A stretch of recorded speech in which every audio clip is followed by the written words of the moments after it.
This is a QR code. You can scan this code to open the lock. And before that, you should press this button to let the light on. This means wake the lock up. And now,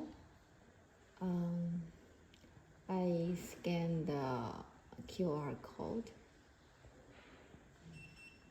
You will hear dee sound and you can open.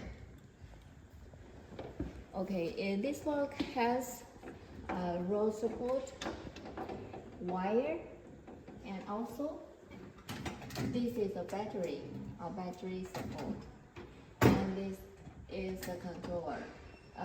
For this controller, it has Bluetooth inside and also the NBSIM card inside, so you can remote open this lock.